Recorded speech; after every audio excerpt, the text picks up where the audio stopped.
I don't have this word. I was wrong with my number before. I did this one. I thought it was 4. I was just. Oh, 54? No, we need 6. 6, okay. Yeah. This is a big commission. Oh, there's. It's Very. It's a new concept. Oh, really? How many people are on the committee? we have 9 and 2 alternates. Balancing. So sorry, the 2 alternates make up the 9. Makes sense. Okay, so 9 total. Yes.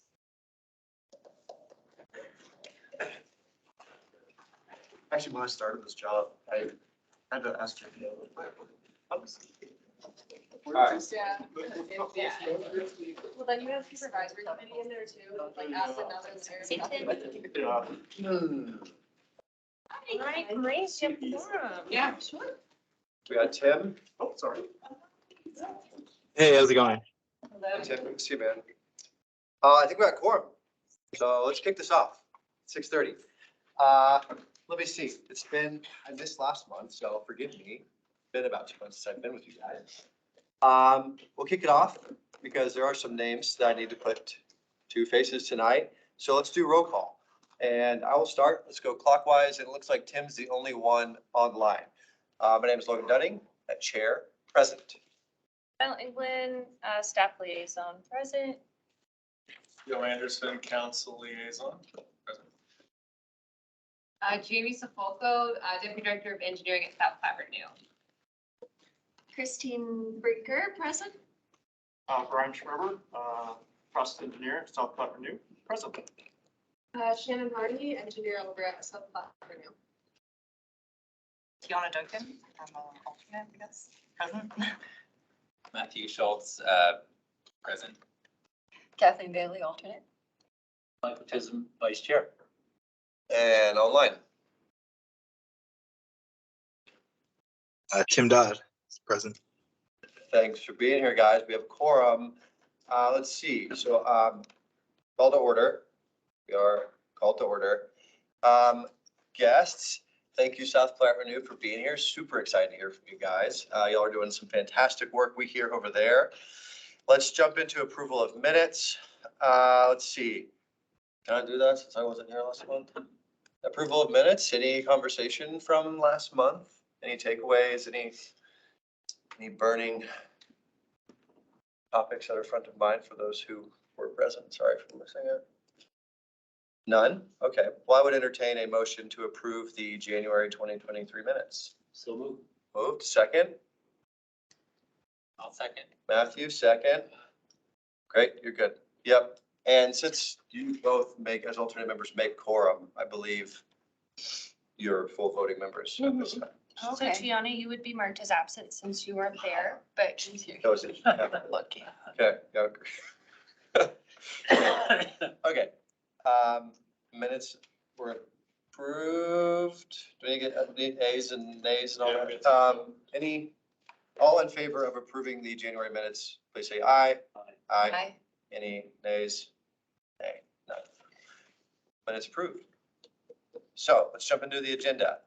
And Mel, I'll need some help here with the swearing in. yes, of new oh, sorry, I can members. take that over. Please. Okay, so we're gonna swear in our alternates, and our official new members. And I'm actually gonna need one of your sheets to read off. There you go. And I'm gonna let. and I can Steve- go, let's. Oh, perfect, thank you. Okay, so we can start with alternates. And I'm gonna steal your extra one. Sure. Thank you. So Kathleen and Tiana, if you guys just read after me and then sign and then you're sworn in. You say aye and then your name. Hi, Tiana Duncan. Oh, do we say it together? Yeah. Hi. It's efficient. Kathleen Bailey. Do solemnly swear or affirm Do solemnly swear or affirm that I will support the Constitution of the United States, that I will support the Constitution of the United States, the Constitution of the State of Colorado, the Constitution of the State of Colorado, and the Charter and ordinances of the City of Englewood, and the Charter and ordinances of the City of Englewood, and that I will, to the best of my ability, and that I will, to the best of my ability, faithfully perform the duties of office as an alternate member of the Sustainability Committee during my continuance therein. faithfully perform. I've already forgotten it all. Oh, it's on your sheet. It's on your sheet. Okay. faithfully perform Faithfully perform the duties of office as an alternate member of the Sustainability Committee during my continuance therein. There you go. Then you sign here. Welcome, guys.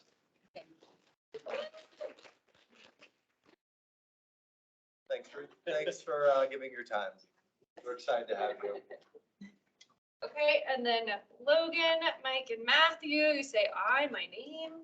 I, Logan I am Matthew Dunning, Schultz. Do you solemnly swear or affirm that I will support the Constitution of the United States, do solemnly swear or affirm that I will support the Constitution of the United States, the Constitution of the State of Colorado, The Constitution of the State of Colorado. and the Charter and ordinances of the City of Englewood, Charter and ordinances of the City of Englewood, Inglewood.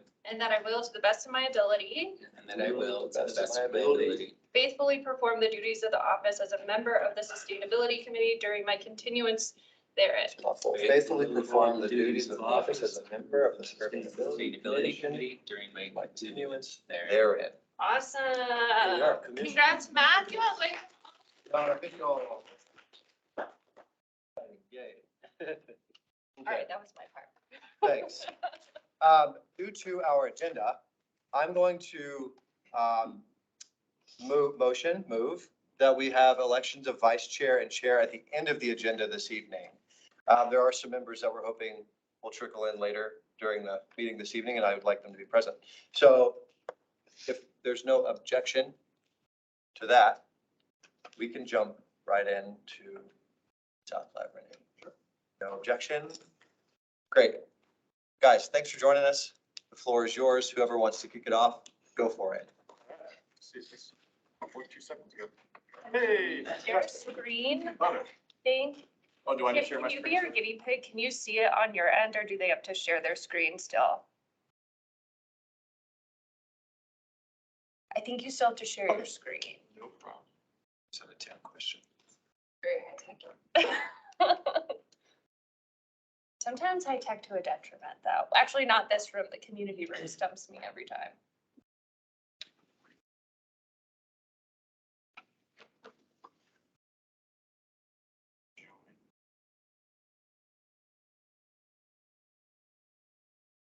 Oh, I need to share. Oh, yeah. And then if you're getting echo, you just have to mute yourself because the room will pick up your audio. Yes, I should be. Ooh, I'm not muted. That So on Teams, if you mute it. should be good now. We're all good. Sounds good to me. All right. Well, yeah, thank you everyone for inviting South Platte Renew to present at the Sustainability Committee. South Platte Renew really has some great sustainable initiatives. And Shannon and I and Jamie are very excited to share what we have going on. So with that, I'll start with some introductions. My name is Brian Schmerber. I am the process and midstream engineer at South Platte Renew. What does that mean? I manage all things biogas, including the renewable natural gas facility that we have on site. I got my degree in chemical and biological engineering from the University of Colorado. I went into consulting for 10 years and did a plethora of projects from environmental process design all the way up to oil and gas. And then just 13 months ago, I got the position at South Platte Renew, and it has been a phenomenal 13 months. So with that, I will hand it over to Shannon for introduction. Yeah, my name is Shannon Hardy. I'm an asset engineer at South Platte Renew, so I work in our asset management program. That means I help manage the full life cycle of all of our assets, making sure we're replacing, maintaining, taking care of our assets to get the most use out of them as possible. I got my bachelor's in environmental and ecological engineering from Colorado State University, with a couple minors in sustainability, being one of my really passions and career goals. I've been, on March 1st, it'll be my 2 years with South Platte Renew. And then before that, I worked for a little bit doing some research in the Forest Service. Little house divided on alma mater there. Yeah, that's true. Basically the whole office. All right, so what we got going for tonight's presentation? So I will do the first half of the presentation and cover the pipeline injection project. I was just the major milestone sustainability project that we got going on there. And you'll see carbon offset is at the end of the presentation, at the end of my presentation. It's pretty incredible. So we'll cover just an overview of SPR, and then we'll get into the pipeline injection project and offset. And then from there, Shannon will discuss the energy management plan, what we have, and how that project is progressing. So, yeah. So South Platte Renew is the third largest water resource recovery facility in the state of Colorado. We process waste for 300,000 residents, which is about 25 million gallons. And to put that in context, that's about 40 Olympic-sized swimming pools in a single day. So we got a lot of water coming through our facility.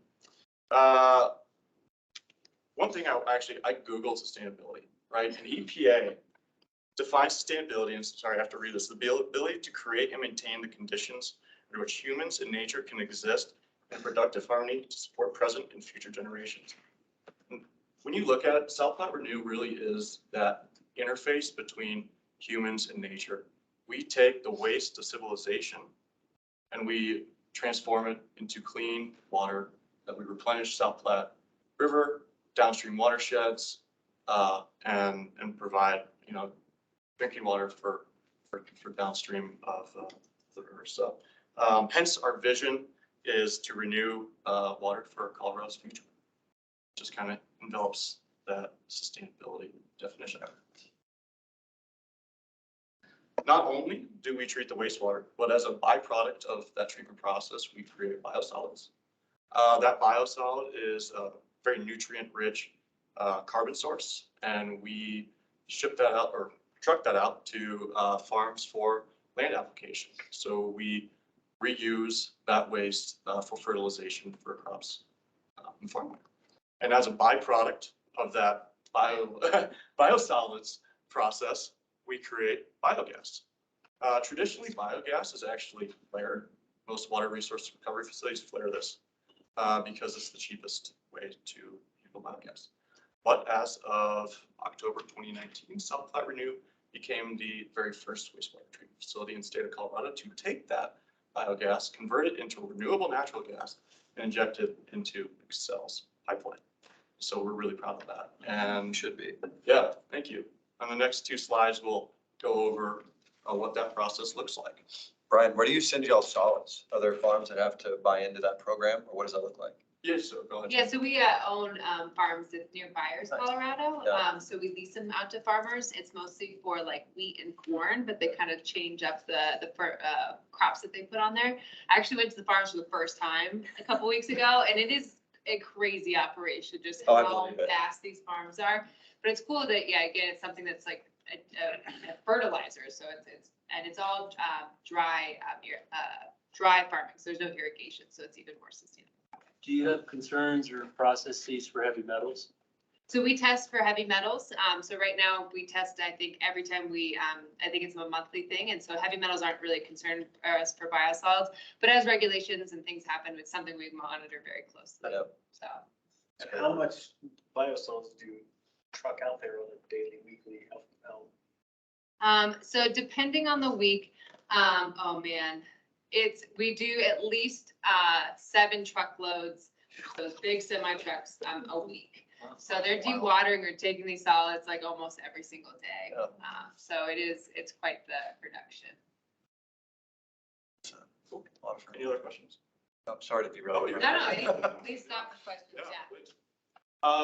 So this is just going to be an overview of what the infrastructure of biogas, the facility looks like. So biogas is produced in the anaerobic digesters through biological processes. Like I said, it's a byproduct of that biology breaking down the carbon and the offset is biogas. So that biogas is then sent down a pipeline to the digester gas conditioning skid, which is where all the treatment happens. That's where the conversion of the biogas to renewable natural gas occurs. The renewable natural gas is then injected into the Excel energy pipeline, which is just a few hundred feet to the west of the upgrading system. And there is a small waste stream that's produced, But we send this waste stream to a regenerative thermal oxidizer, which is a high temperature incinerator that removes any remaining greenhouse gas emitting compounds that is that waste stream. So it's a very sustainable process. How much are y'all putting back? This is a loaded question, Brian. Answer it however you want.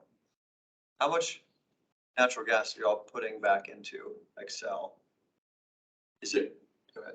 No, yeah, you're good. I can actually get to that in this next slide Okay, here. I'll be fine. Yeah, no, you're good. So to answer that question, we do put about 60% or it's a little under, because we don't capture all the methane. But it's around about 200 SCFM of gas, or about 250 decks of energy. So the biogas, like I said, is 60% methane, 40% carbon dioxide. Goes through that pipeline, and then just the first stage of the process, which is hydrogen sulfide removal. It just goes through a scrubber, and it's an absorption scrubber, and it removes that sulfide compound. It's then sent to a condenser, which is a glorified heat exchanger that drops out any water vapor that's within that biogas. Because you can't send water into a compressor, or else it damages the compressor. And that's the next stage. So we compress the biogas from atmospheric pressure all the way up to 200 pounds per square inch. And it goes through a 3-stage filtration process to remove the trace contaminants that are found in biogas, the volatile organics, the siloxanes. Then it goes through the final purification step, which is a 2-stage membrane process. And this is like where all the magic happens, right? This is where the separation process happens between the carbon dioxide and the methane.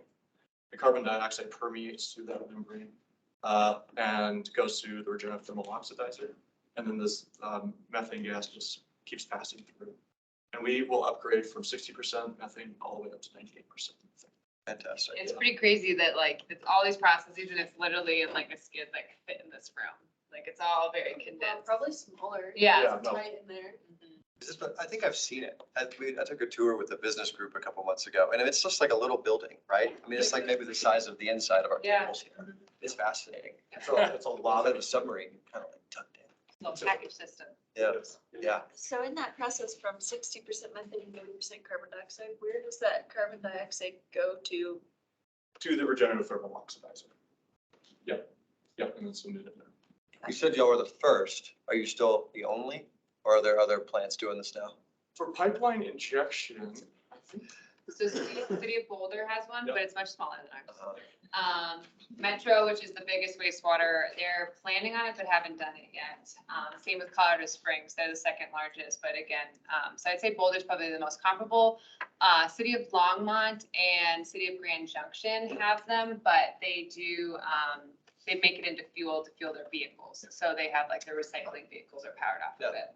So it's really conveniently located. The big cell pipeline is literally right outside our fence line. Yeah, So that worked out well. yeah, so we saved a ton and it just made a lot more sense to do that instead of fueling trucks. How long was the construction process?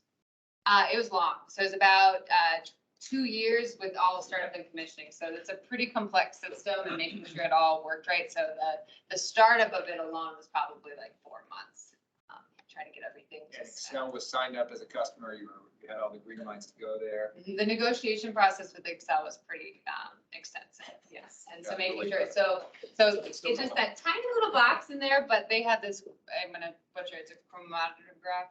Yeah. Chromatograph, Gas chromatograph. gas chromatograph, and all the analytes and things that they're, so if it's any way out of spec, they close the valve and we can't go. So we have to make sure that this thing is operating really well to make sure that it is meeting all of their standards. And then we have this crazy annual sampling regime we have to do this. Process is on site where you already were doing the work. There happens to be a natural gas line that you can feed. Yep, so it's like right outside of our fence line. So there's an Excel, I think it used to be an Excel power plant, but basically, yeah, it's right there. So we just had That's beautiful. yep, so just had a small little easement. Stars align. Really cool. Thanks, guys. Yeah, of course.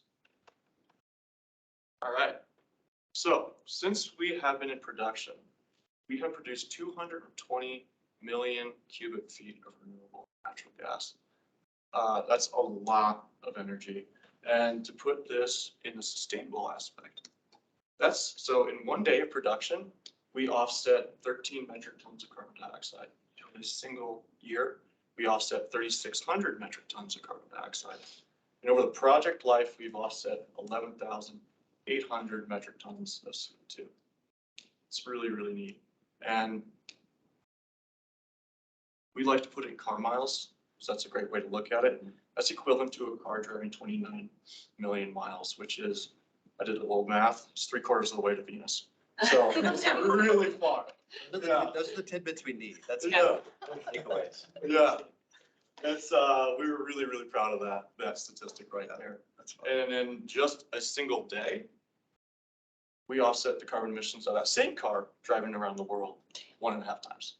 Whoa. It's cool. I didn't know that. Yeah. Yeah, so it really is an incredible piece of technology that we have on site. How long is project life? For like payback or? No, you're saying 1 day, 1 year project life is Oh, project. I'm sorry, yeah, no, good question. So October 2019 was when we started, so was that 3.5 years? So that's year to date. Yes, year to date. yeah. So the project could go on another Oh, yeah, 20 it's to a 30. Oh, yeah, well, this is just an accumulation. Yeah, we'll, every day. Okay. Yep, so it'll just be like kind of another one of our processes that we just maintain and continue. Hey, Fun stuff that's around. this is really great. Quick question though. Is there any way that you've got that pipeline going to Excel? Could you put a little offshoot on there so that Englewood could charge its utility trucks and stuff like Grand Junction does? Oh, So interesting. we actually put in a T, so like, is for Yeah. future use, so if we wanted No to, kidding. so we could, there has been thoughts of maybe powering like our digester building. Right. Shannon will go into it. We use a lot of energy at South Platte. We All have that. massive pumps and processes, so Definitely. actually powering that plant off of the biogas is not possible yet. No, But we're working towards being more, but yeah, has been thoughts of how do we expand this to generators or things like that too, so, Interesting. Thank you. yeah. I have two questions. So do you have any stats on the equivalent number of houses, are burning natural gas for heating and water heating? And you're putting natural gas into the pipeline. Any idea how many houses that could theoretically serve? Absolutely. Yeah, I don't have that number off the top of my head, but I use an EPA calculator and it has all of these metrics that I can use and find that out. So I'd be happy to put together a number of houses it serves as well. I'd love to know that stat if you could send it out to Mel after. Yeah. Yeah. When Excel raises the price of natural gas threefold, does Englewood get a threefold increase in the methane that they're putting into the system? Well, yeah, so we get 3 sources of revenue. And that one is RINs, which is a renewable credit. The other is just from the brown gas sales. So when there is a spike in value of natural gas, we will see that. Okay. Yeah, so like the cold snap on the 22nd of December, prices went up, I think it was like $30 per Yeah. million BTUs. I saw my bill. We got that, and it was a nice little 1 day bump. Okay. So, you're putting this into the pipeline, but then you're also getting natural gas from Excel from your processes. And so I didn't quite get that, why you couldn't go directly. We could, so we just don't have the infrastructure yet. So the goal is to kind of pay this back. So we have, at a construction cost, and so pay it back with the revenue that we're getting. And then ultimately look at the cost value of what natural gas costs versus what it is to treat. Because it is so we're trying to balance what we purchase and what we produce, I guess. So, yes, but I think in the long run, that would probably be what we're aiming for. How is the futures market with RINs going right now? Great question. It's $1 million question. So the RIN price has dropped a little bit to about $2. But the forecast, and after talking to our renewable broker, they are thinking that it will rebound and we'll probably go back around, and they think it's going to stabilize around 250. But that's just future projections from here. So you've seen as low as I want to say 70 cents per Yeah. bin up to 380. So So I it's, think it's lasted longer than they anticipated. I think it was actually anticipated to dissipate at some point. Yeah. But I'm glad it did. yep, yeah, that's two. prices are still remaining good relative to what they were when we first started. So, Has the project paid itself off yet, or when will it pay itself off? yeah, great question. The project is just over 50% paid back. My last calculation was about 53%. And we are looking to pay the system back by Q1 2025. By 25. Yeah, and then it's revenue. All right, y'all continue. I'm sorry, we have so many questions and I want to hear. No, all you're of y'all's great. presentation. Fantastic. No, it's Yeah. interesting. Any other questions or? Yeah. All right, Shannon, take it away. Cool. So, as Jamie alluded to, we use a lot of energy to do this awesome process that is wastewater treatment. And so we're getting good out of it, but we're also really conscious about the footstep that we have and the energy that we're using to do this process.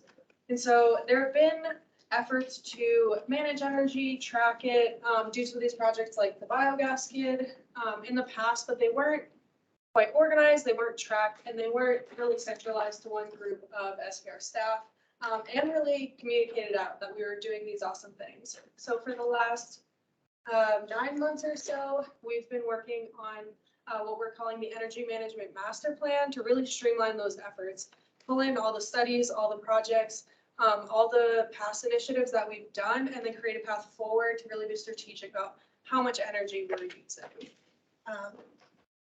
So to start this process, how much energy are we using? And the answer is quite a bit. But to dive deeper into that, we wanted to look at really where is this energy going? Where are major users on sites? We have a lot of pumps, a lot of blowers, a lot of big mechanical equipment, and then from this, we actually found out that our digesters, which produce the natural gas that go to our biogas skid, is our biggest energy consumer on the plant.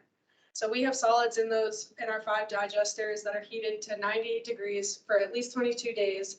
That's a ton of heat that's going in to break these solids down, so that we can see that natural gas usage come in. We also like to take a look at how much energy we're using per, how much flow is coming into the plant. So we keep a close eye on the flows coming in as well as the loads, the nutrients and carbon coming into the plant. So we really wanted to take a look at how much energy are we using per million gallons per day that are treated. And typically what we'd see is as the flow goes down, your energy is going down because theoretically you're pumping less water, you're aerating less water. But we actually saw the opposite. Our energy has been increasing in the last few months. So this baseline just really gets us thinking. It starts opening up opportunities for projects, specifically looking at where we use the most energy. Those are just the biggest opportunities to reduce the amount of energy that we're using. So that kind of goes into the second step of this project, and that's identifying those initiatives, those projects that are going to pull our energy usage down and potentially produce energy. So the big one up at the top, we unfortunately still use a whole lot of fluorescents on our site. They're like a horrible light that flicker over you and take like 5 minutes to turn on when you walk into the building. So we're actually underway planning. The building from the 70s stuff. Like a lot of the buildings are older than I am Yeah. on site, so, but we're looking to switch over to all LEDs, and any new construction is obviously LEDs. And then the next one that's really exciting to kind of tackle that high digester use is actually thermal heat recovery from the wastewater itself. So we're kind of looking into recovering some of the heat from the wastewater that's coming in to then beneficially use that to heat the digesters itself. It's a really fascinating new technology. It's been done a couple places in Colorado, so kind of looking into that. And then more into just the process and how we run the plant, adding controls. We have variable frequency drives on all of our large pumps and blowers. So that way, if the flow does go down, we can ramp the pumps down. You know, we're not running them at full speed all the time if we only have half the flow in there. And the same for process changes. You know, at the end of the day, clean water is the name of our game, but if we can optimize that. A lot of times optimizing treatment also reduces how much energy we're using. So we take a really close eye on that along with our operations crew. And then more efficient technology. Like we mentioned, the plant is very old. We have a lot of equipment replacements coming up, asset renewal projects. We're really trying to pay more attention to what we're replacing our equipment with and being more mindful of the equipment that we're purchasing. So not just, you know, what's the best piece of equipment right now? What's the best piece of equipment over its entire lifetime, including how much energy it's going to be using? Question. Yeah.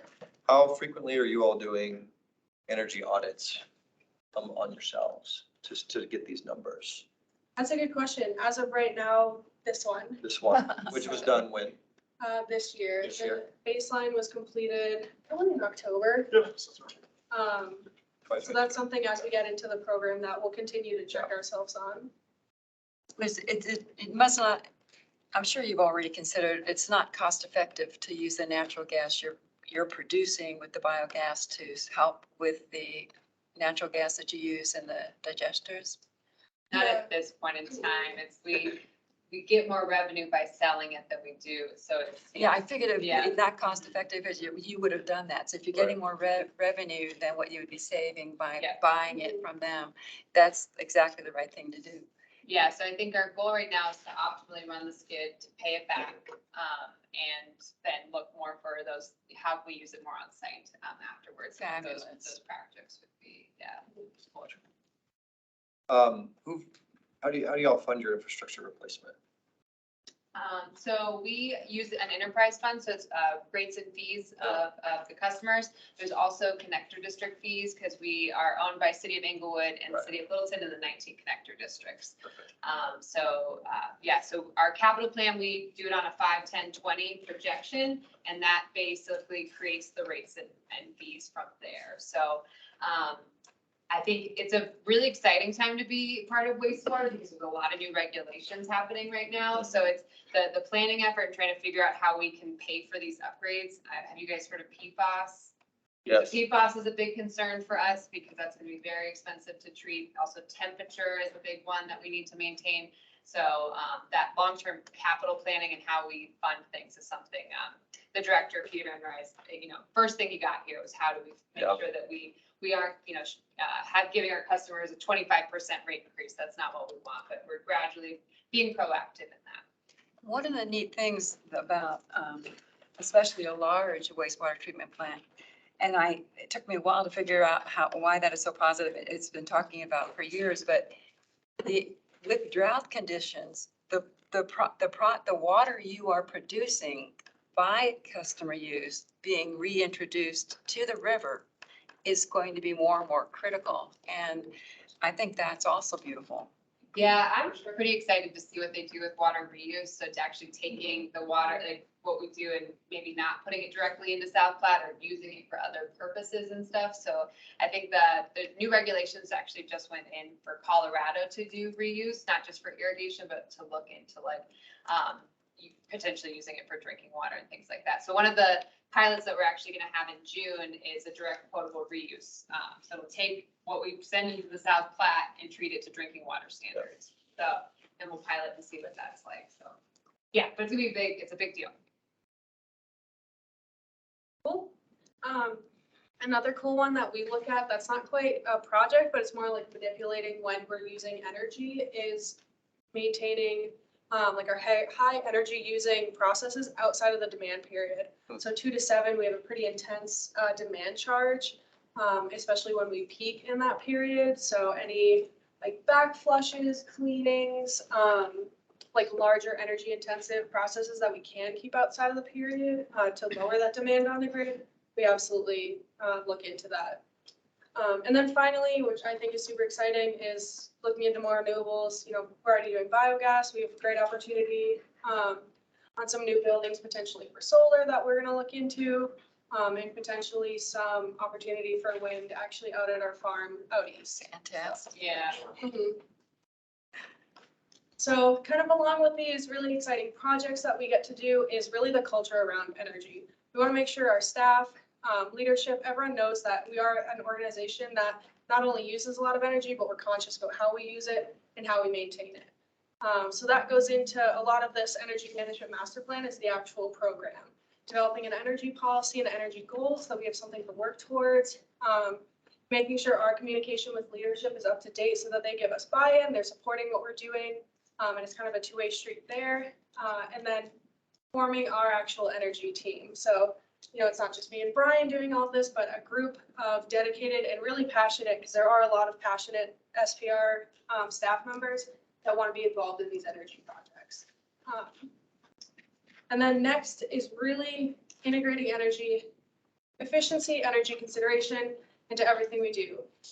Like Jamie said, we have a very aggressive capital plan, making sure as we're doing projects, even if they're not like aimed at energy production or reduction, they're still considering energy, especially like procurement policies when we're getting new equipment, that kind of thing. It's in our prioritization, it's in our thinking, and it's in our design.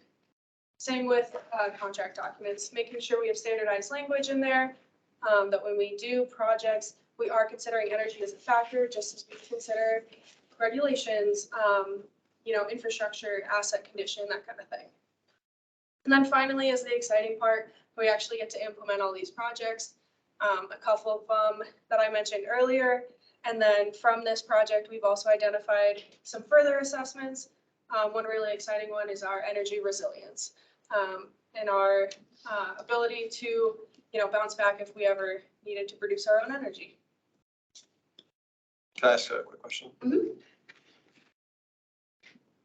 What's y'all's biggest threat to your operation? Is it the cost of natural gas? Is it cybersecurity? I mean, what do you guys face in terms of potential threats to throw off your? Yeah, What are on we this, worried about? yeah, what are you worried I about? think there's like a laundry list of Yeah. those. Give me one, two. I don't know. I'm just genuinely curious. Like, I think a big one is financial, for sure. There's a lot of big things. It's a very big plant, a lot of, so being fiscally responsible and making sure that we can meet all regulations, all these future regulations. And then, yeah, especially with like the unknowns, we don't really know what direction PFAS is gonna go and things like Right. that. So it's a big unknown. And then I would say personally, it's recruitment and retention. Staff. Staff, yeah. Wow. So, and maybe that's just because I live that more day to day.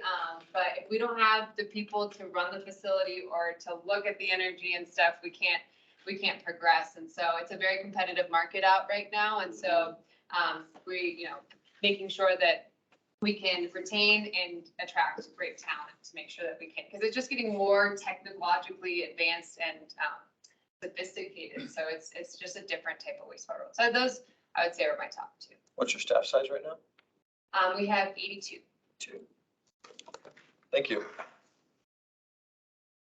What do you need? Staff-wise? As far as like types of people or like? No, so you fully staffed at 82? So we probably have a few positions open, right now. I guess I'm happy because at the engineering group, we finally have filled our recruitments, I think, Okay. at this point in time. Love it. But, we usually have around 3 to 5 vacancies. We have lost a few operators recently. Again, it's just a competitive market right now, so I don't blame people. So I think it's that outreach, understanding too, like even high school to college age, this is a great career path. You can do so much with it. You don't necessarily have to have a college degree, and you can have such a great rewarding career. So you train on site? Great. We do, Great we plug, do. Jenny. That was good. Yeah. Get it into the minutes. Mhm. I do want to be respectful of Oh, your sorry. guys' no, of your guys' time, Oh. because I know we have you slated for 25 minutes, so whatever pace you all want to go Cool. at. I think feel this is free. our last slide. so- Yeah, we're good, yeah. Almost like Right. we can be Yeah. concise too. Well, yeah, to wrap all of this together, energy neutrality is really our end goal. We are conscious of how much energy we use, and as Brian said, our process really does key right into that definition of sustainability. You know, we're taking something that's a waste and we're turning it into water, fertilizer, and gas. But we're using a lot of energy to do it, and we want to be conscious about that. We want to take the next step in being sustainable and really managing our energy. And the end goal, so this is a really cool graph, basically from 2020 to 2022, it shows our annual average energy usage versus what we produced. That's electricity and natural gas. And we're about 55% to energy neutrality, which is super impressive. Like before we ran this numbers, I never would have guessed that. So we've made huge strides to get there, but it's just streamlining, really creating the program and organizing it, integrating it into what we do every day to take us lower that left bar and raise that right bar to kind of be in the middle. So. Do you have a year to hit 100, a goal? I think that is something we're striving for, and if that's offset by solar or wind or what that might be, and I think there's a lot of opportunity for more advanced technology and equipment to lower energy and stuff. So as we are strategic with our capital planning and how we're doing that, there's a lot to that as well. Sure. Maybe your example can spread around the city too. Yeah. So. You mentioned rooftop solar on new buildings. Is there opportunities for any solar on site that's not on a building? Yeah, we had a solar kind of assessment done for the whole plant, and there are a lot of opportunities like open space for solar. We do want to keep in mind like future expansion, say if flows go up or if we have new regulations that we need to treat to. So those buildings are kind of like, it already has a footprint, it's already ready to go. It's some nice white flat buildings to put on, but there are certainly some opportunities on the plant site. Would you be allowed to do an off-grid? So for example, if you put a solar array on your property and you just wanted to use it right there. You didn't want to give it to Excel. You didn't want to go through all the different systems. Is that legal and possible, or is that verboten? I mean, I think you need the battery system and to be able to support that. I wouldn't foresee any like legal issues and things. I think for us too, because it is such a complex system that is for like, we need to treat wastewater, we need that redundancy. So we actually have 2 Excel feed lines just in case one goes down. So I don't think we could ever fully feel comfortable, at least at this point in time, just because if something goes down, we need to make sure that there's power. But maybe for the admin building or things like that, I mean, I think there's definitely options for that. I just know there's a lot of politics and competition, Mhm. and Excel Energy and power companies really don't want off-grid projects as a rule of thumb. So I just wondered if that was in your thinking as you look into the future. It would definitely go into the planning process, yeah. Anything else? On that last graph is it easy to divide what goes into the water and what goes into the RNG? As far as the natural gas goes, or, The energy used. energy used. Yeah, I think on that first graph that Shannon showed, that really breaks it down. Yeah. So we have power monitoring on almost every single thing. So we can get pretty granular and understanding where energy is going. Do you think you're yet to where you're taking dirty energy and producing clean energy at a 1-to-1? Are you? Oh, for with the new renewable natural gas system itself, yeah, we are producing well more energy than we are providing to that system. Yeah, with regards to both kilowatts and to decatherms from natural gas. Well, Yeah. great, good question. If anyone tells you we're the first. Sure we are. First. Yes. Yes. Anything any initiatives we can be champions for you guys, or items that we can be discussing? And you don't have to have an answer tonight, but let us know how we can be a resource for you all to the city. That's sort of the role that we envision ourselves playing as a commission. So if there's anything that can percolate here or we can advise on, let us know. I think just like the outreach alone, that's how, treating wastewater is a sustainable practice, and it's a great career path. I think it's like one of those, and again, it's, I didn't grow up being like, I want to work at a wastewater plant, but it's pretty cool. So I think, the more we can get our name out and like that, absolutely. But yeah, we'll think of some ideas to get connected. Thanks, Jimmy. Yeah, fantastic. Hey, thank you guys for being here. Yeah, thank you guys for having us. We can talk about for like 2 hours, but. You can have us back. We can talk about farms next time. Take us out on the Well, field trip. Yes. We should get on a tour. I'd love to see the facility on site sometime. Yeah, absolutely. Maybe Best a little. tour in town. Yes. Oh, Joe. Wow, Joe, that's I'm a big fan. that's a statement. Okay. Okay, maybe a fall trip. Hey, We are. Anyone You wants can to have see your it, next meeting there if you want. Don't very have to be much. with a good time. Very good. We don't have to, don't March ideas. Thanks, guys. But don't drink You what? others. We're not talking about March ideas. There you go. Boom. Spending your Valentine's Day night with us. Yeah, sure. I mean, that goes for everybody. Thanks for being here. I know we. One thing I do. Thanks for coming. Yeah, thanks, me too. Night, guys. Thank you, guys. For the swearing in, the only thing that was skipped over really was the intro, folks, just to get. Oh, yeah. Yeah, I know. I want to dive into to biochar, but yes, new member 101 is next on our agenda. And will you lead that? Yeah. Okay, before we do, if Kathleen, Tiana, if y'all just introduce yourselves just quickly, maybe name and Bank serial number. credit card, whatever you got available. And maybe your cross streets. I just like to know where we are in location to one another. Kathleen Bailey, Jason and Union. Okay. Englewood resident for over 30 years. And that's about it. I Perfect. love my geese. I love my rabbits. I love my squirrels. I love everything in my yard. It's a nice big front yard and I've never put chemicals on it the entire time I lived there. And I want to keep it that way. Yeah, Tiana Duncan. I live right by the northwest Greenbelt, Yes, right there. Yeah, Okay. so I love that park. We go walking there with our dog like every night, I love it. How long have you been in Inglewood? like since June. June? Welcome. Cool. Exciting, going on a year. What kind of dog? She's a little border collie. Love it. Okay, see us. We'll all have to see that. Mel, Mike is yours for new member 101. So I just want to go over like high level, some of the most important new member 101s. There's, the bylaws have all of this in there, but just so you all know, so the Sustainability Commission is a team of volunteers dedicated to improving the quality of life for all Englewood citizens. So hopefully that's what you both signed up for. This commission is an advisory commission to the city around sustainability efforts and plans. So what that means is that this group, can suggest that the city do X, Y, Z, can make recommendations, but there's no final authority there. It's really up to city council or city staff if it's appropriate there, but to advisory committee, but wow, do you guys do a lot of work, at least in the last year.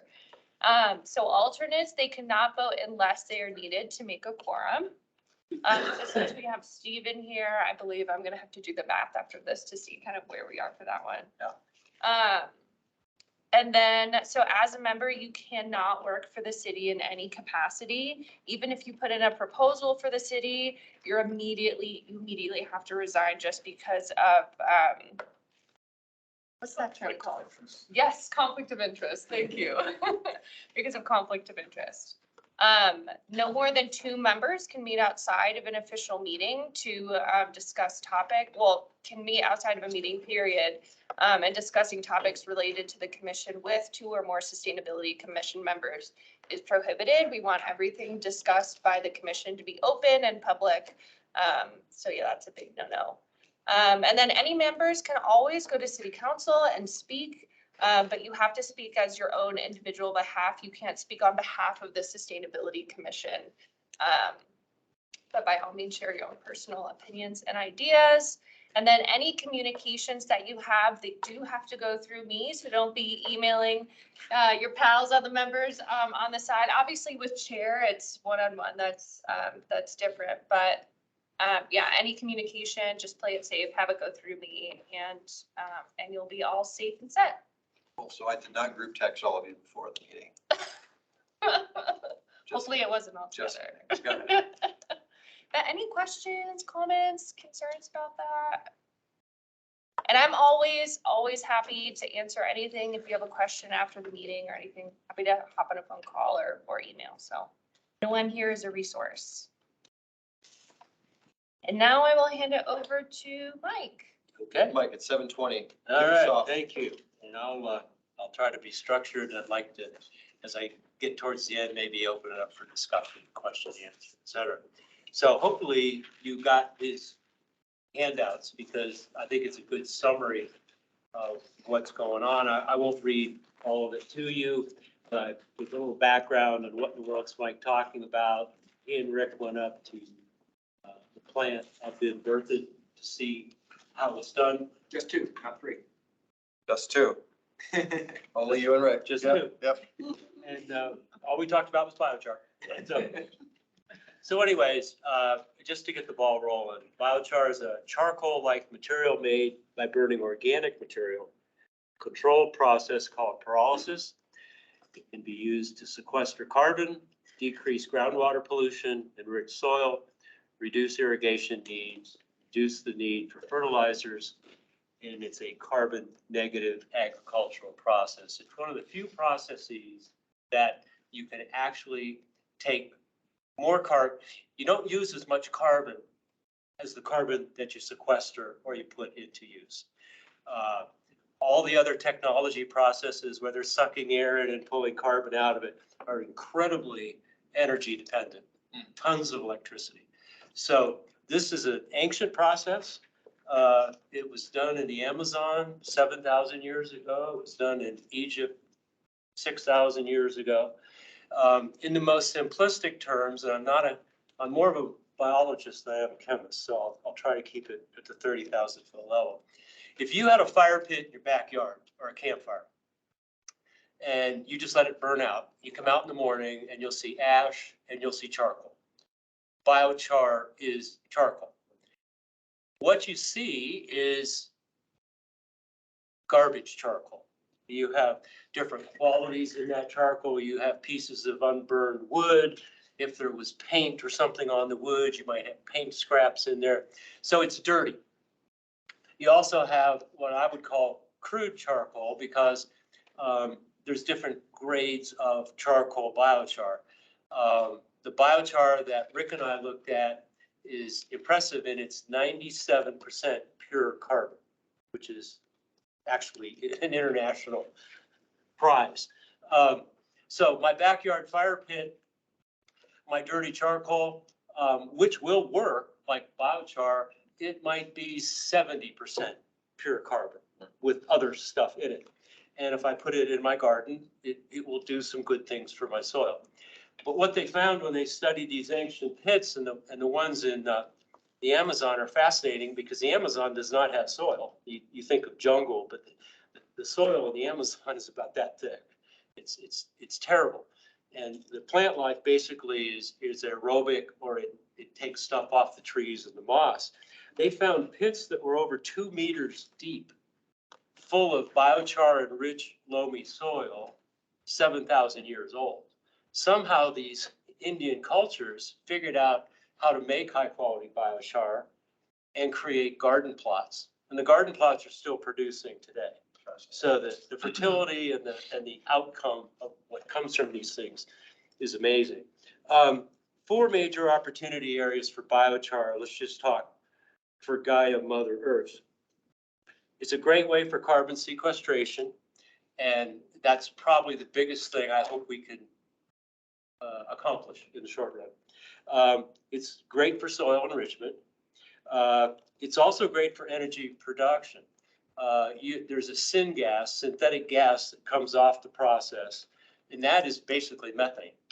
So the same thing we heard tonight of how you could take methane off of sewage treatment plant in the process of modern biochar production, like the process up the road, you can take that gas and it is methane, and you could put it into the Excel pipeline. And there are different products and programs that are doing that. And it's wonderful for water purification. So what's the magic of high quality biochar? First of all, it's carbon negative, or it's energy negative ions. What that means is it's not a dormant piece of carbon. Think of it as a magnet. It draws stuff in. It draws in water, it draws in nutrients, it draws in bacteria, the fungus, and it acts like a sponge and it slowly releases. So when you use biochar in agricultural purposes, a lot of times we have leaching. You put the fertilizer on. Today you put too much on, and then the rain comes and then some of it washes down the drain. Biochar locks it in. So if you put biochar on that same field today, it will literally absorb that excess fertilizer. It'll lock it in. So through time, you don't need to use as much fertilizer. next year as you did this year. So it's got some magical properties. You can put it in water. They did this up in Fort Collins where they had a development with a catchment pond, and it used to be a farm. And so it had lots of nitrogen and phosphates. Cows go to the bathroom in the field. So this beautiful development had this smelly pond. So they took bags of biochar, threw it into the pond. It floated for a day or two, then it went down, the water quit smelling. So then they take the charge, that's activated biochar now because you have nutrients inside of it. They take that and put it on the golf course. And then you put fresh biochar. It's just a simple example of the chemistry of what goes on with this stuff. Trying to be efficient with my time here. When you use it with soils, all soils are not created equal. The best soils to use it on are sandy soils and low pH. That's not to say it's worthless on other soils, but for the dramatic results, if you had a desert plot of soil that was sandy and low pH, biochar would turn that around very quickly because it just does so much to that soil. So, so it depends on what soil you're putting it. It also depends on what's the stock, the feeder stock that you made the biochar out of. You can make biochar out of sewage sludge. You can make it out of walnut rinds. You can make it out of sawgrass. You can make it out of wood. All of that feeder stock affects qualities of the biochar. So depending on your application, you might want walnut shells as the stock versus pine wood. Sure. So this is all the chemistry and the science behind it is quite fascinating. What I came back and Rick and I were talking in the car, and of course we were all excited about this is so sustainable. This is so cool. And I weaseled my way into Adrian Torres' office, in charge of parks. I don't know his exact title. Open space manager. Nice guy. And I said to Adrian, can I tell you a story? And he said, sure. So I did what I'm doing now. And he said, that's pretty cool.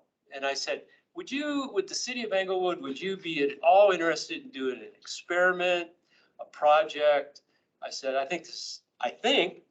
have to talk to the Sustainability Commission.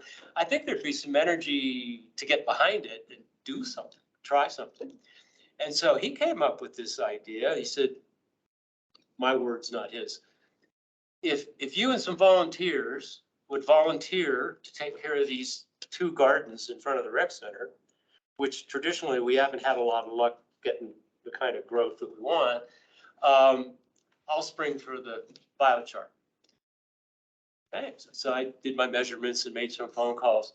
So we're talking about $100 worth of biochar and lots of elbow grease.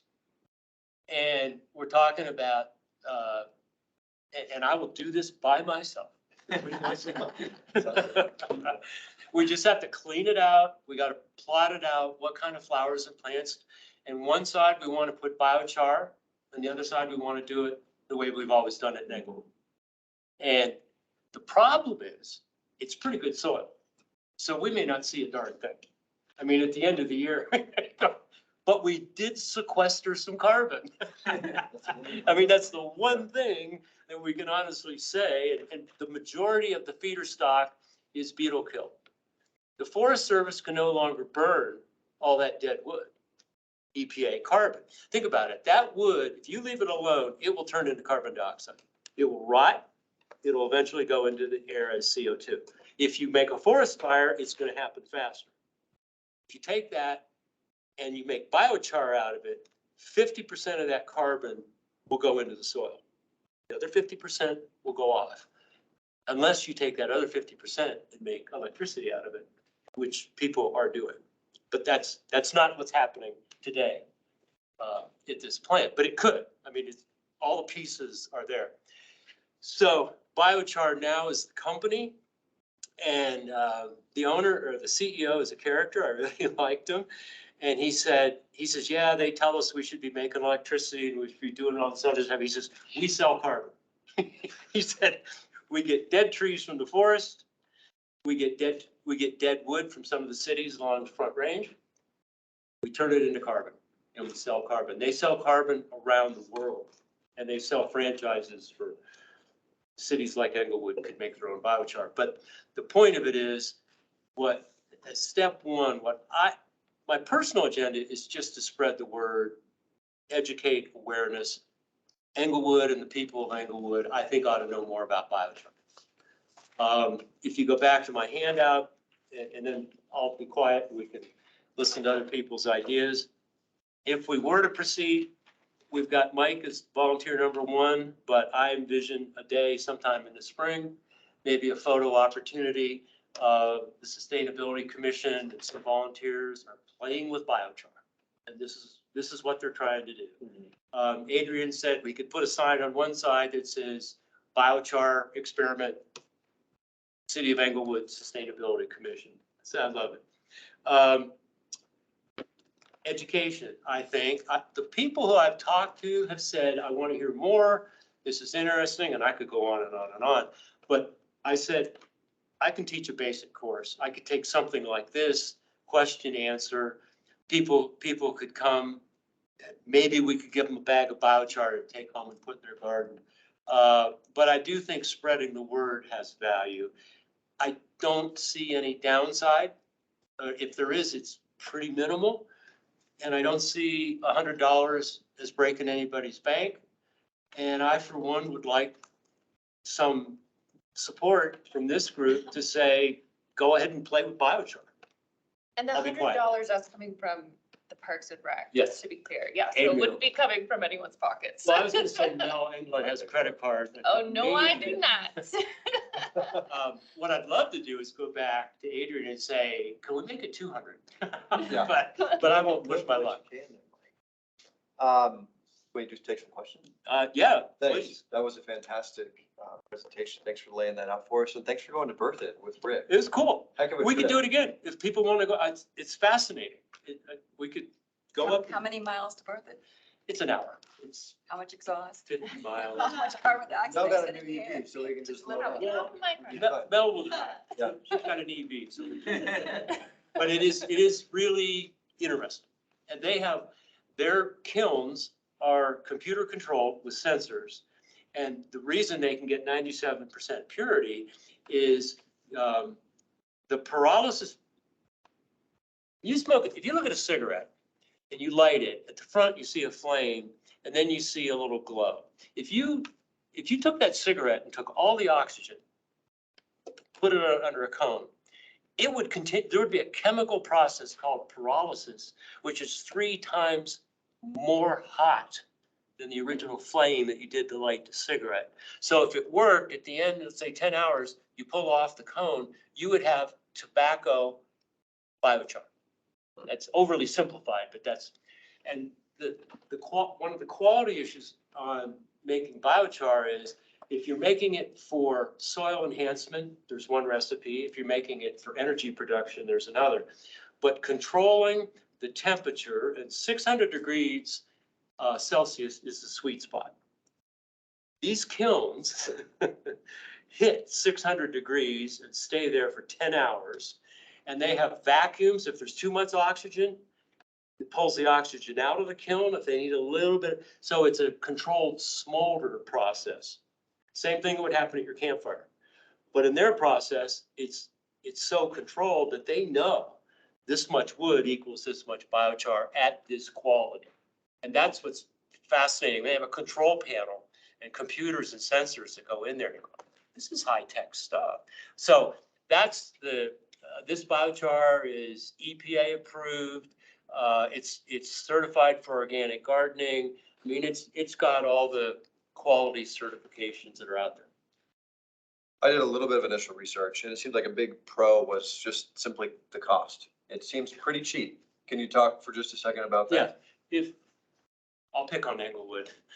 Joe, you can close your ears. If Englewood said, we want to use less water on our golf course for, I want to say, you could do roughly an acre of biochar for less than $2,000. It would, it's, the Augusta golf course uses biochar. You cut your water use by 50%, but oh, by the way, you don't put it on every year. Remember the stuff in the Amazon? 7,000 years. So it's not an annual application of biochar. When you put it in, you can always add more, but you don't have to do that. So the math could be made real simple. So if a golf course said, well, let's do it on hole number 2. Say how much, what's the square footage? Sure. And it's so much per Quick square math. foot. It's quick math. Yeah. It's basically, I think, $1 square foot. I have it in my notes somewhere, but That's it's what I was not a looking for. huge number. I have a couple questions. Yeah. So please. What does it look like? Pardon? What does it look like? Looks like- Ash? I have some and I Like- forgot to bring No, it it's in. actually It's, Can you charcoal? it looks like, they grade it, so they have different degrees. Biochar. The stuff we would be using, looks like little pellets, little shiny pellets. I was picturing charcoal that was, an inch square, and then you said on a golf course, that wouldn't work. No, you spray it. What happens, if you get on the internet, you can see how they do it. But yeah, the stuff that we would be using, think of mini crystals, larger than sand.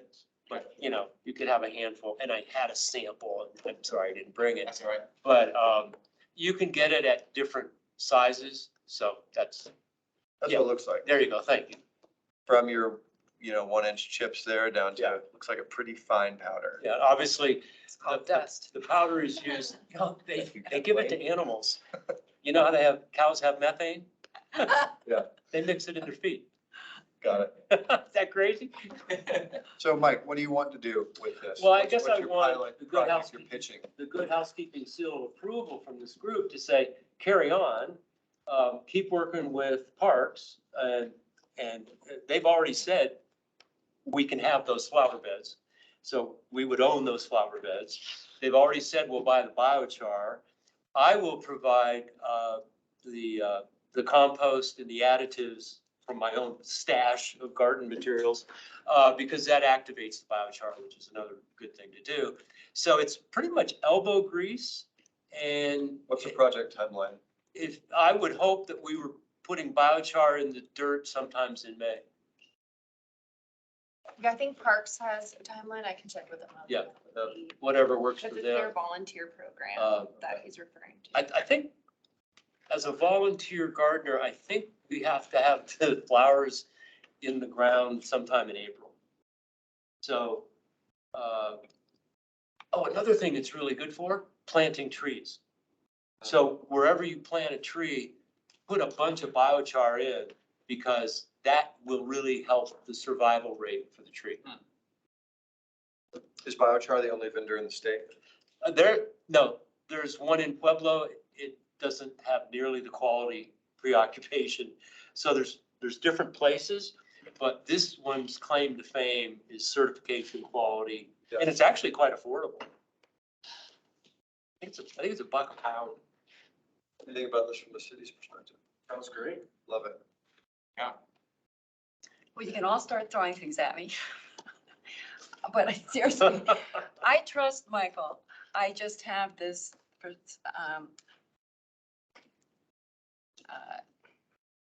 this particular recipe, because I did listen to the video that you sent, in addition to the raw wood, they use telephone poles and rail ties, which are treated. And you were saying, in this case, all that chemical in there gets burned off. But I keep reading. I want to read to find 100% support.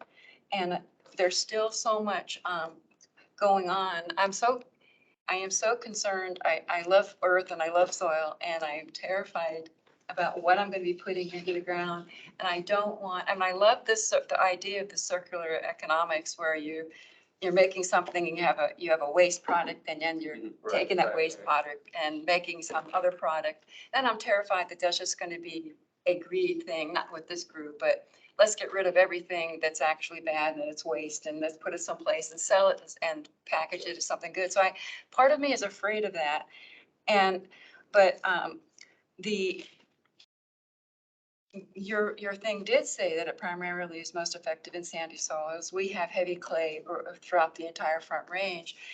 And I just am not, I personally can't, I don't want to, I think everybody else can advocate. I just personally, whatever my problem is with it, it started when I first started reading about it a few years ago. I'm afraid to advocate for a product that's on the market. I want to advocate for sustainable practices and conservation and all this other stuff. I'm personally afraid to advocate for a product that's being sold for a profit and that are having things go in it that I would never want to put in my yard, telephone poles and It's railroad organic and ties. certified. But I understand, like the EPA is using it right now in, well, the only thing I could find the EPA using it in was in Superfund sites. So as far, and abandoned mine sites. And I can see where the biochar, especially if it's a lot of sand and stuff around the mine sites and a lot of rock and mineral pieces, that's going to be, that's the environment, the dry environment, the biochar will really effectively work. I'm just a little bit afraid of it. I'm a little bit afraid of what's really going in, how much of it is effectively, because originally the biochars that we're using processed or treated wood, pressure treated wood and stuff like that, the biochars produced, introduced that in the breakdown of the biochar itself. And so I don't think I can get that out of my head. I don't want my yard to be used as basically a spread out landfill where you're putting waste material. I want it to be as perfect as you're saying. I'm just not. I think there's too many, every time I read something, it says it has a lot of potential. Not a lot of trust. A lot of potential. It's fair to be skeptical, and I think if I'm understanding Mike's at least initial project is we're not advocating for the city to redo all of their city-owned property or golf courses with this tomorrow. I think Mike's pitching maybe a pilot project where we have a control group and we have maybe a very small sample size and just to see, because I think a fair amount of skepticism is totally fair. But he actually pointed out himself that our park system, I mean, I use the Botanic Garden recipe and I even looked to see whether or not 2023 is the Botanic Garden saying, hey, we found this biochar. I would have just said, oh yeah, okay, but they don't even want you to put your shredded bark in the earth. And so part of me, and like I said, you can all throw stones at me or something. I know it's horrible. I love you and I want to support you. I just psychologically, for some reason. You don't want to do it. Can't. Yeah, I don't want to. I think that merits more conversation, and that's okay. Yeah. That's why we're here. Yeah. To have these conversations. And I'd love for the two of you to maybe get together and have a conversation. Maybe you can poke holes in each other's arguments and go from there. We've tried. But like you said, even in the test, that the soils that are already in there have been handled well, and the clay soil that we usually have has been modified and things. And the fact that you said you might not be able to tell a difference because Do no harm. it won't do any harm, but how would you be able to judge the difference? Anybody I can don't hear know. me at any That's time. why you do the experiment. That's the Okay. whole point. You won't know until you try. Tell me, Mike, do you know of any other areas in the state that are applying biochar? I don't. Anywhere? Any other cities? I haven't looked into that. I'd be curious to see if Inglewood would be, Well, I've busted my butt to this date to do this. So I think it should be I'm done, not, like you I mean, said, there's on a that. point where I'll just go buy my own biochar and use it. Yeah. I just think there's an opportunity for the Sustainability Commission to do something proactive. I've been on this committee for 4 or 5 years. We haven't done one proactive thing. Not one proactive project. We Mike, react and we comment and we have opinions and we discuss. First time I take a handful of biochar, put it in the dirt, it's the first proactive thing I've done related to this commission. But you also give great advice on water usage and water protection and all of that sort of stuff. I thought Okay, that's. I don't want to beat a dead horse. I Okay. hope we can do it. I'm not going to pout. I don't want to do it. I don't think one person I'm only should one tip the person. Just scales. pause there. Like Do what it, I'm- yeah. Yeah, so if you want to vote for the Sustainability Commission, you just need 2/3. So it's not like you need complete consensus. That's right. So if you need to vote for something like you want to ask. the I don't want to commission get for ahead of this committee. I don't all want to you be doing need to- something. You're pitching I your think wall. I'm the only one that, Yeah. that has any You're not questions. ahead. Yeah, that's what I don't want to do is step on toes. No. The process, I believe, Matthew, real quick. Yeah, I mean, I would just say that I would be supportive of the scope that's outlined here, which is a really small pilot. I do think it's, from your presentation, something that's really interesting and, you know, I would like to look at what you're seeing as well and just form an opinion, but assuming it is organic certified, I think there's a lot of applications that could be used in the future of this as well, you know, at community gardens throughout the city. Personally, I'm interested in this help my grass. That there's a lot of possibilities for this. So I think the scope you're talking about is so limited, it's so minimal impact financially to the city, and they have buy-in. And so I would be supportive, and I would also come help planning to that. Yeah, sure. I'll help plant anyway, just because I love You working. don't want to touch that stuff. No, I don't mind I think, touching it. I'm just not gonna bury it in my garden. And Mike, if you don't have any closing thoughts, I think the point we're at is perhaps voting to support a pilot project with parks. Because we do have, that's procedural right now. Yeah, That we do need to take a vote yeah. on. If you want to say that the Sustainability Commission supports this project, you have to vote for it. Okay. Yeah. And the last thing I Just want wanted to to add is the ancient stuff was all actual leaves and twigs. The actual stuff they were pulling off in their own, reintroducing and processing it differently from their own production plant, you know, food and whatever. So you knew exactly what it was, and it was coming from the earth and going back in and made into a char that could be, you know, used for a long period of time. That makes sense to me. And it's just this other stuff with railroad ties and telephone poles and just plain trees, not that anything's wrong with trees. Can I respond? Yes, sir. 600 degrees centigrade is the temperature of the pyrolysis process. All of those chemicals, by the way, creosote comes from pine trees. It burns off at 400 degrees. So that's why it's 97% pure. All that stuff is burned. So the railroad ties, when I think of treated wood, I think of that silver gray treated wood. Can I just interject here?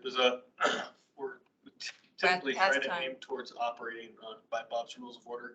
And it sounds like we have a potential motion. You would save the debate for after the motion is made. Okay. And then, and somebody seconds it, because you don't want to waste your time arguing about something that nobody's even willing to make a motion on. So you make the motion, have a second, then you debate, and then once everybody's said their little piece, right, then you vote, and it's over. Yes, that's fair. And I would entertain a motion to support the scope of applying biochar in tandem with the Parks Department. So moved. Second? I second. Second by Matthew. So there is a motion that's been seconded on the table. We can all have one opportunity to speak to the matter if we'd like here. And I'd like to limit it to maybe a minute or two because we're pushing up against 8 o'clock. So anybody want to say their final piece? Because there is a motion on the table. Yeah. Sounds very interesting. Thanks for all the research. That's so magical in a lot of ways. I think the creosote is going somewhere regardless. So it is good to make sure that we're putting it where it is most optimal. So maybe if you're concerned about it, maybe don't put it on food places or something like that. But maybe there are other places such as flowers where we're not going to be eating the flowers. But I wouldn't have any problem with this pilot project with an asterisk, and that's that I think it's absolutely utterly ridiculous that we're still planting annuals. It seems like a gigantic waste of and not a sustainable practice at all. So I'm okay with this pilot project, and I just don't want to further Yeah. support annuals. I'm gonna be voting for for this project too, because it's worth, I don't think it's Checking it out. negotiable. I mean, yeah. in my discussions, within the city hierarchy, it's been made clear it will be annuals. If I had my druthers, I'd be using perennials, Other pollinator garden stuff, et cetera, but I'll take what I can get. Any other final thoughts before we take a vote on this, on supporting this project? I just have one final question. Since you said there's different types that you can pick for different applications, is there a specific type you could get from this vendor that is strictly pine kill, where there is absolutely no risk of any treated wood being in it? I'll tell you, Matthew, when you go up there, you just see mountains of beetle kill. Yeah. And then off to the side, you might see some pieces of oak and debris from an excavation. Visually, what I saw was 95% beetle kill. Okay. I mean, that's best I can say. Good. Let's vote. All in favor of supporting this biochar pilot project alongside the Parks Department, please say aye. Aye. Aye. All opposed, nay. Wonderful. So next steps on this front, should we, is that between you and Adrian, how can we facilitate that? And how can we get signups going? How can we start moving? Yeah, Mike, Adrian and I can work on that to kind of make the process more efficient, and then I can reach out to the whole commission with any potential signups. Great. Thank you guys for the discussion. Seriously. Thank you, everybody. Good back and forth. And Mike, thanks for the time you put in. Try to control myself. Yeah. that was, Thank you, Mike. I'm so sorry I can't. do that. It's okay. We are 8 till. We did move down the election of chair and vice chair. I was hoping to wait for Rick just because he is such an active member of the commission. Is there any burning desire to get that done tonight? Is there a need, or should we wait till can we all try and show up next month where we're all present and we can take that vote? Vote for people that are present. Is that? You can only vote for people that are present. Yes. Because if they get voted, they have to agree to the position. Yeah, we, We can wait. Yeah, I'm comfortable waiting. is that okay? Tiana, fine with that? Christine, fine with that? Okay, good enough. Well, that brings us to the end of our at least action items. Let's try to talk March meeting. Yes, I will be super fast because we're way over. March meeting, everyone should be super excited. This is a presentation we were all looking forward to, is the Parks, Recreation, Library, and Golf will be coming. So if you have any topics you really want to hear from them, let me know. I can relay that to them. Another thing I was going to bring up is that I know this group is really interested in sustainable development and what that will look like for the future of Englewood. For my grad program at CU Boulder, my professor actually is one of the leading thought leaders in sustainable development, and he agreed to come in April and have a discussion. So you all get an hour with him with no tuition that I had to pay. So. So that's tentative for April. I think it'll be a really great discussion. I can send out a blurb of his bio and everything too. He's just insanely impressive. Send it around. I'd be interested. I have a quick question. And I'm sorry, I should have mentioned this earlier when we were talking biochar. What's the deadline for getting edits into the second quarter newsletter? I sent that out before. Let me look at You that. probably did, and that's on me. Let me look. If you could No, I remind can, us. yeah, I can. Because if we want to promote something, I'd like In the to, magazine. yes, Yeah. yes. If we'd like to promote something, I'd like to do get in that. front of that timeline. And then my only other, Post a selfie. oh, sorry, I'm moving way too fast. Nope. Any other things for the March meeting? That was Parks, Rec, Library, and Golf. So they're all one, so it's Parks and Rec. Okay. Yeah. For the March meeting, I have a concern about missing the boat on the energy codes. I want to make sure that we don't, because last we heard it would come up in second quarter, which would be what, April, May, and June. They have to have a study session and a first reading and a second reading. And all the other cities I've been a part of, they bring it to the Sustainability Commission and sometimes the Planning Commission first, before City Council. so that other folks can weigh in. And it'd be nice if we were able to do that, since it's one of the biggest things affecting sustainability in our community. I'm good. I reached out to the building officer on that. She said there was nothing upcoming, but I can meet with her when I'm in the office this Thursday and just make sure that there's no processes that are on the table that you all could pipe in on. Okay. And if you hear anything contrary to Are that, you talking about adopting building code? Building Building codes, codes. not development codes, building codes. Building codes? Yeah, Energy code we in we are, particular. Denver just adopted, with the 2018. 21. Oh, the 2020, okay. And so since that starts at 6-month clock for us, so I think we have to adopt them the next 6 months since we use it there. I thought we had a year, but It's we 6 can check. months. 6 Yeah. months. That's what Sean told me today, so. She also said that she wanted to adopt before the July 1st deadline where the state's regulations kick in. And so that, we're definitely in the clock ticking. If she I'm was to do it. both planning too. on requesting a study session on building codes before we go to first and second reading anyway, so it'd be great to get that into the conversation, but that's still probably, probably May before we can even get that on the schedule, I guess.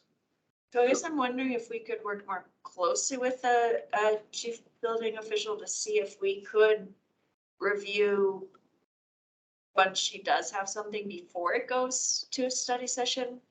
So we could have more of an opportunity to shape it rather than just react to it.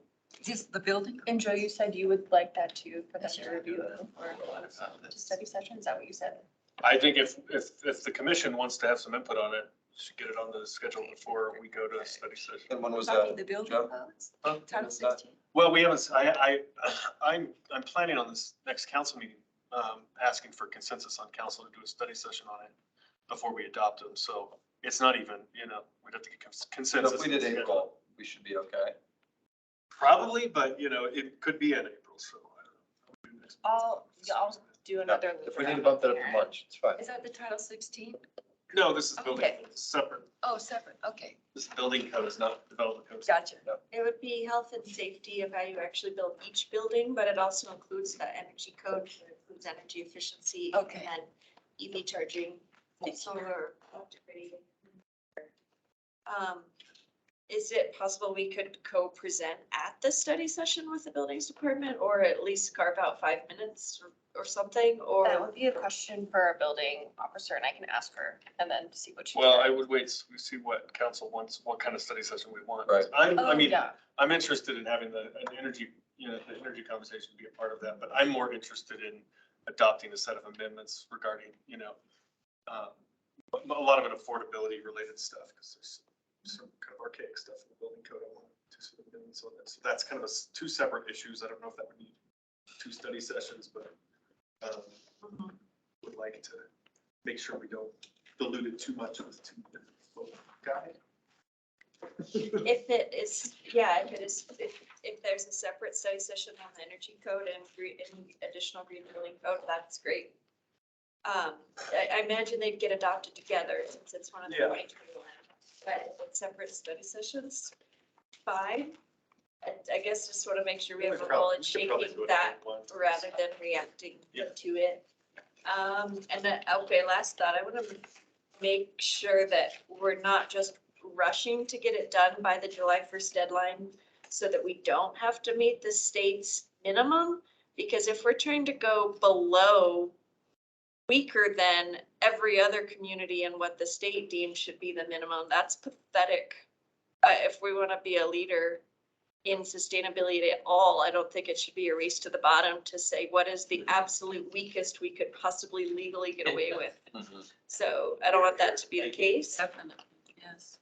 And what the state minimum is going to be starting July 1st is not bold at all. So if we're trying to go below that, okay. I gotta say on this subject, just so you guys have asked for my feedback. I do have affordability concerns about the impacts of adopting more stringent energy codes too. So most of the amendments I want to make on the other are to reduce affordability challenges. So adding a package that would potentially impact affordability is, I think, it's a valid conversation to have. but right. I'm not, you know, Yeah. I'm not sold on going as energy restrictive in the codes as possible, because that does come with cost impacts. I have the same exact concerns, except for I want to look at monthly energy bills too, and not just the upfront cost, because I don't want to build really cheap, crappy buildings that then we all have to pay through the nose for energy bills for the entire life of the building. So I agree that the affordability is top of mind at every single consideration, but with a broad view. Well put, Christine. And thank you, Councilman Anderson. And isn't this an example where this group can debate? We can agree to disagree. We may not agree with Joe Anderson. We as a group may say, this is what we think. And as a city council person, Joe can say, with all due respect, I disagree. So I mean, that's not. And I don't want to, I'm only saying that because you guys have asked me. We have asked. No. If you disagree with me, please go the way the commission wants to go. You made me feel a little less bad about disagreeing with Mike. I was Disagreeing with people. So thank you for that, but I agree with them. People feel comfortable to disagree in the space. It's okay, and it's what it's made for. No, and it's a good example of Christine saying, you know, the standards need to be here. She's got her argument. Joe saying, well, not necessarily, maybe the standards need. Well, that's an interesting conversation. I mean, I just think we all ought to hash that out. Because for me, I need educated. I mean, I need to understand the conversation.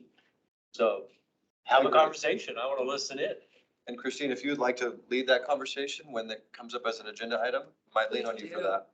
Sure. So there's a City of Sheridan staff's choice here before I we can adjourn. update that in Is that- email. Yeah, Okay, no just problem. for time's We sake. are, we're 8:01. I will say we are Pretty planning an good. Earth Day event. Location is still, needs to be confirmed, but it's likely. So know that the City of Englewood will likely have their first ever Earth Day event this year. When do we have more details around that? Hopefully by next week. We're just Okay. waiting for a landlord approval. Is that also when the Arbor Day stuff happens right around then? So the Arbor Day, I believe, is Friday, April 21st. I could be wrong on that. And then this will be actual Earth Day, Saturday, 2nd. Awesome. And the Sustainability Commission is more than welcome to have a booth there to do whatever they would like, but. That'd be really fun. So, wow. That's our booth. I'll have little Good bags. job. Get little baggies of. Which, last note, and I'm Actually, going to having motion it to out there adjourn. is would For be for new members, we did adjust our bylaws. We can create subcommittees. If there are topics of interest that you really want to dive deep into, Anti and energy. for, that's kidding. right? We can create study groups, I guess was the proper term. And you can meet as two and then report back out your findings to the group. Basically what Rick and Mike were able to accomplish, Accidentally. which worked out fantastic. So just know that that's a tool and you're very, very much encouraged to do that. Okay, it's past 8. That's what we're always shooting for. Thanks for the just robust dialogue tonight, guys. Thank you. We'll take your new member swearing in. Yes, in a second.